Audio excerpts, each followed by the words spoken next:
특히 일반적으로 은퇴하시고 부동산 수익이 꽤 되시는 분들은 건강보험 지역 가입자가 되어서 매달 납부하는 건보료만 해도 수백만 원에 해당할 수 있는데, 이런 부담을 손쉽게 해결할 수 있습니다.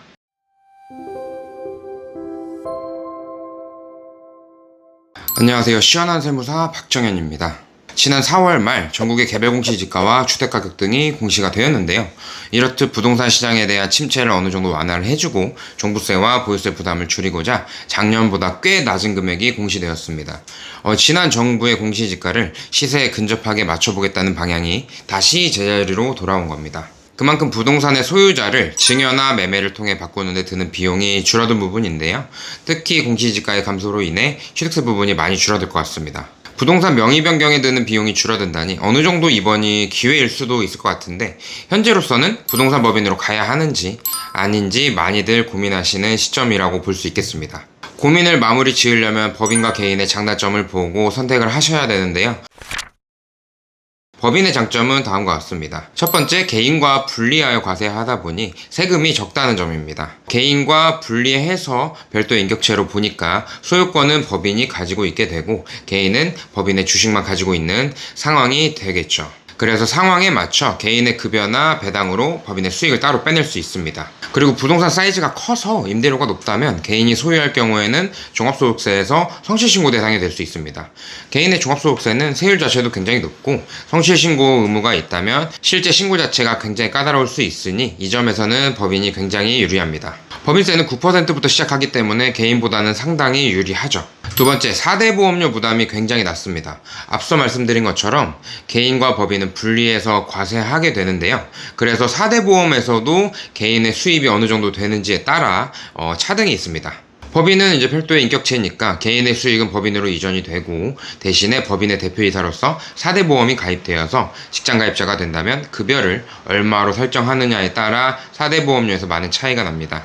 특히 일반적으로 은퇴하시고 부동산 수익이 꽤 되시는 분들은 건강보험 지역 가입자가 되어서 매달 납부하는 건보료만 해도 수백만 원에 해당할 수 있는데, 이런 부담을 손쉽게 해결할 수 있습니다. 세 번째, 부동산의 소유권 이전이 간편합니다. 엄밀히 말하면 부동산이라기보다는 주식의 이전인데요. 보통 일반적인 개인 부동산 소유자라고 한다면 부동산을 자녀 등에게 이전할 때 막대한 증여세와 취득세를 부담하고 이전하는 경우가 많이 있죠. 만약 부동산 법인을 운영을 한다면 취득세 없이 증여세만 내고도 손쉽게 주식만 증여가 가능합니다. 해당 법인의 수익으로 인해 창출된 임대로 인해 법인의 수익은 자녀에게 지분 비율대로 수익이 되고요. 그 수익을 모아서 추후에 부모의 주식을 재차 매입할 수도 있습니다. 상당한 기간이 소요될 수도 있지만 결과적으로는 적은 세금을 납부하고 부모의 주식을 자녀가 이전받을 수 있게 됩니다. 최근에 진행된 사례 중에서는 다른 부동산을 매각하시고 이번에 새로운 부동산을 취득하시려는데 신규 법인을 활용을 하셨습니다. 신규 법인의 자본금으로 부동산 매각 자금을 투입을 하고 그 자금으로 법인이 새로운 수익형 부동산을 취득한 경우였는데요. 결과적으로는 바로 눈에 보이는 효과가 4대 보험료의 엄청난 감소였고요. 그 외에는 추후 자녀에게 증여 계획이나 상속 계획을 편하게 계획하셔서 상대적인 부담이 적다는 점이었습니다.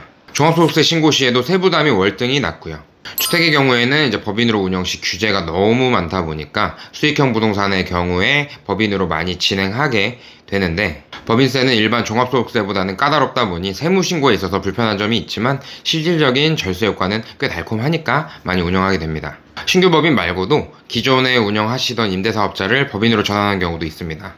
다만 현물출자 방식이다 보니 절차가 약간은 까다롭고 양도소득세 신고는 해야 하는데요. 이 양도세를 2월 과세라고 해서 법인이 나중에 임대부동산을 매각하게 될 때 그때 과세하는 제도가 적용이 됩니다.